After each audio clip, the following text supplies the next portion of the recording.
Good evening, everyone, and welcome to the Danvers Zoning Board of Appeals. We are now in session. I would ask if you could all turn off your cell phones or set them to silent so we're not interrupted. I will start by introducing our board members. Down to my right is our clerk tonight, Corrine Doherty. Myself, the chairman, John Bowner. To my left, I have the Kens, Ken Jarvinen and Ken Scholes. And from our planning division is our planning director, Mr. Brian Zucchelli. We only have one case on tonight, and we have one continued case, so I'm not going to take the time to walk through the process. We'll walk you through it again and remind people at home when your case is called. But we will have the clerk read your case, and at that point ask you to come up to the podium, speak clearly into the microphone, identify yourself if you want to be heard, as we are on Danvers Cable, and it gives us an opportunity to capture it in our minutes. Board members, we were all in receipt of minutes from our March 25th meeting. If there's no further discussion, I'll entertain a motion to accept. So moved. And a second. And I've got a second. All in favor? Aye. Aye. Opposed? None. Thank you. Before we read the case tonight, I just want to point out that we only have a board of 4 present tonight. You are allotted a board of 5 by law. So we can still move forward, but if you feel like the votes aren't going your way, you can wait and continue your case if it's going to make a difference with the vote. So, and with that said, I'll turn it over to you, Corrine, to read our first continued case. The first continued case for the evening is 30 Spring Street, R3, for requested dimensional variance under Section 9.1B to allow for a private garage to be built that stores 4 vehicles where only 3 vehicles are permitted to be stored by right in a single-family home. A special permit is also requested under Section 40.2, as the proposed garage will be larger than 40 by 30 at 60 by 32. The property is located on a lot measuring 3.1 acres. Request made by Giovanni and Francesca Capizzi. Docket number 24-5065. Thank you. Good evening. Good evening. How are you? Good. I just want to make a minor clarification. I read in your narrative before you get started tonight that we voted against. I just want to make it clear that we didn't take... Oh, did I write that? Yeah, we didn't take an official vote. Okay. However, you did hear our deliberations and our feedback, and had we voted that night, you wouldn't have had the votes.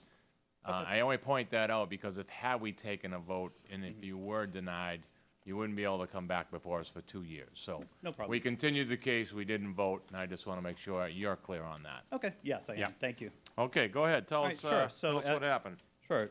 So in summary, we met on March 11th and... Sorry, let's start with your name and who you are and your address. Sure thing. So my name is John Capece, son of Giovanni and Francesca Capece, who reside at 30 Spring Street and have done so for over 50 years now.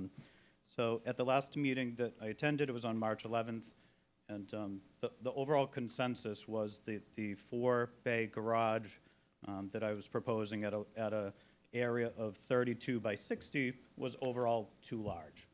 So I went back to the drawing board and made some revisions. So we lowered the dimensions, or reduced the dimensions or the footprint of the structure from 32 by 60 to 34 by 46.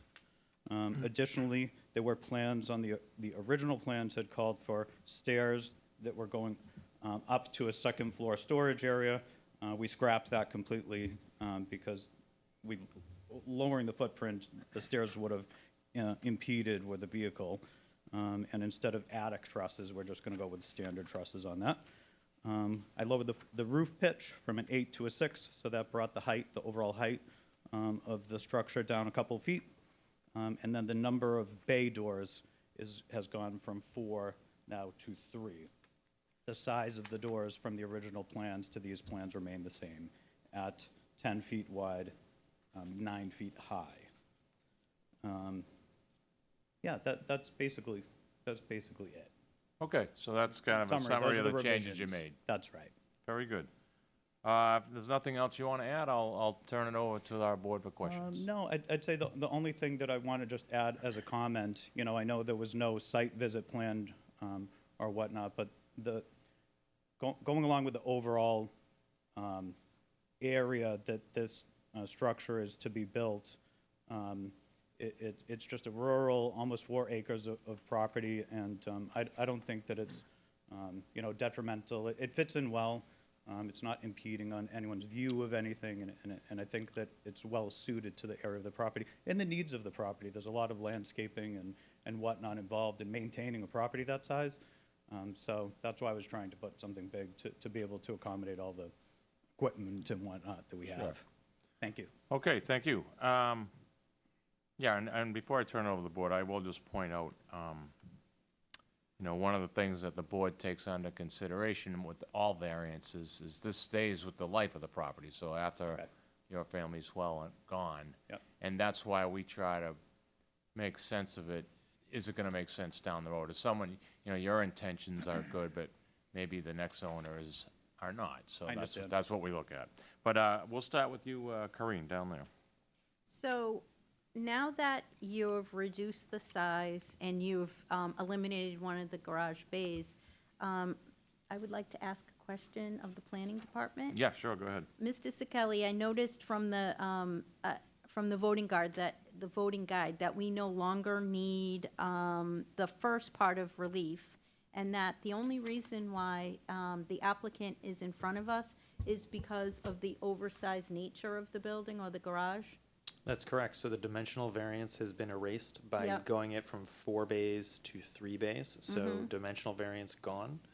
They need a special permit in order to be larger than the, I have to look at I think it was a few hundred square feet. I think it was 300. 300. Or, Yep. or Over, like yeah. low 300 square feet over the, What's which is allowed, a reasonable ask. But basically, after the meeting, the variance has gone away. Right, It's now just a special permit instead of a variance and a special permit.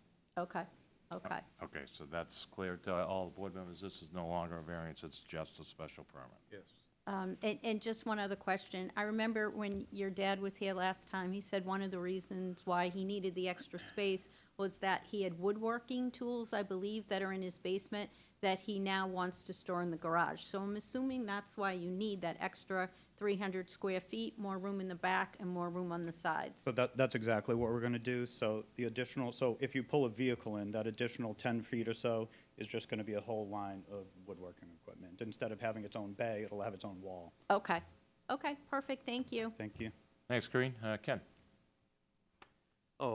Yeah, I went down to the property. It is a large property and it's set back and stuff. But as far as questions, yeah, I don't have any questions. Thank you. Ken Schultz? I don't have any questions. I think he addressed everything we asked.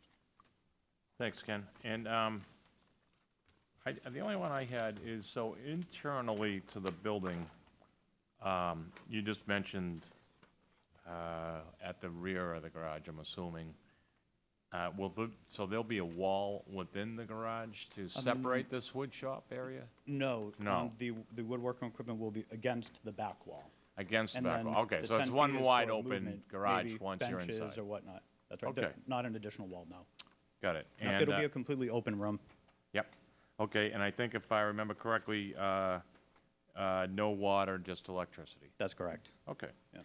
I don't have any other questions. Any additional from the board? No. I'll go out to the public if anybody wants to be heard on 30 Spring Street. Okay, with that said, I will close the public portion and we'll deliberate. So, Corinne, what are your thoughts? I will vote for this. Thank you for taking into consideration our recommendations, and I have no issue with this. Thank you, Corinne. Ken Javin? I also will vote for this. I like, the downsizing. You addressed all the issues that we stated. So, thank you. Ken Schultz? Yeah, and I will vote for this. I mean, you did exactly what we asked. I said we didn't want to set a precedence by allowing a four-door garage. Because if we do, you know, it's gonna explode. People are gonna say, well, you gave it to Spring Street, why can't we get it? So thank you for downsizing. And the only other thing I would suggest is, I know you're looking for storage. You know, you have over 3 acres of land. You can by right put some sheds in, as long as they're, you know, the right size. Okay, And you wouldn't even, all you'd have to do is pull a permit. thank you. You wouldn't have to come before us. So I will vote for this. Thank you, Ken.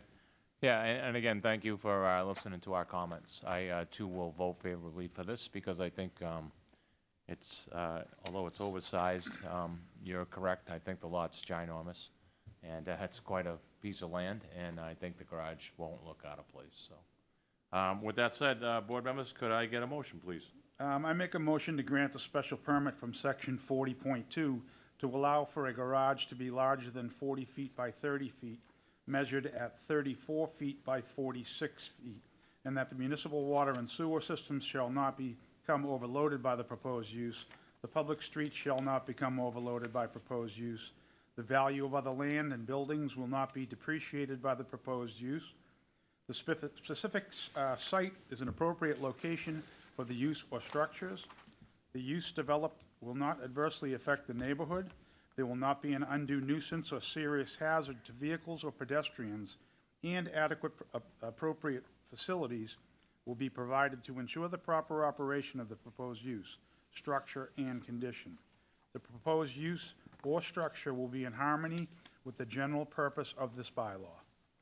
I've got a motion. Can I get a second? I second. Is there any further discussion? Hearing none. All in favor? Aye. Opposed? None. Very good. Thank you. It Good luck. passes. Thank you Yep. so much. You're welcome. Okay, Corinne, if we could go on to our first case for the evening. The first case this evening is 154 to 170 Water Street, R2. Request a one-time 6-month extension for dimensional variances that were granted by the Zoning Board of Appeals on 5/11/2023 in order to allow the applicant to apply for state funding for this senior housing development. No change in the property circumstances upon which the variances were granted has occurred since the board granting of the relief. Request made by Nancy McCann regarding petition 23-5012. I understand we're in receipt of a letter.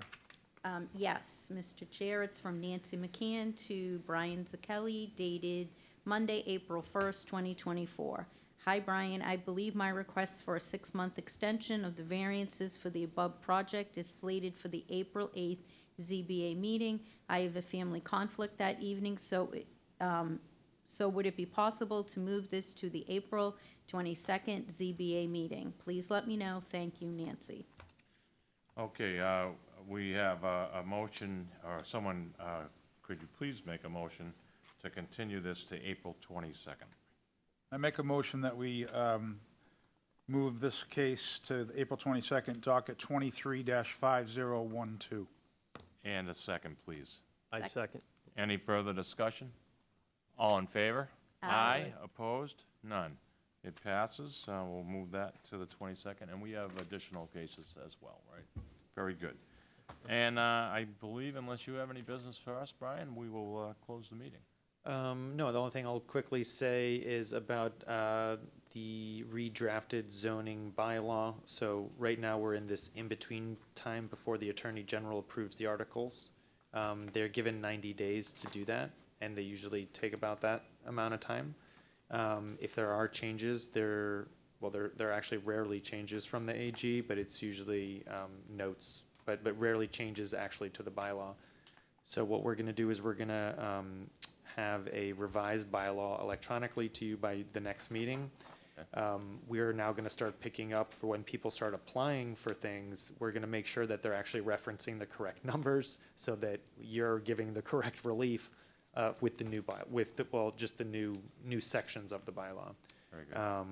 So that's kind of the update about that. It was supposed to be for this meeting.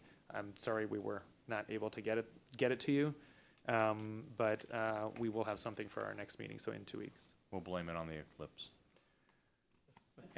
Anything you'd like. Yeah. Okay. That works for us. So, with that said, could I get a motion to close the meeting? I make a motion to close the meeting. And second. All in favor? Aye. Opposed? Very good. We'll see you next time. Thank you. Good night, Danvers. Good night. All right.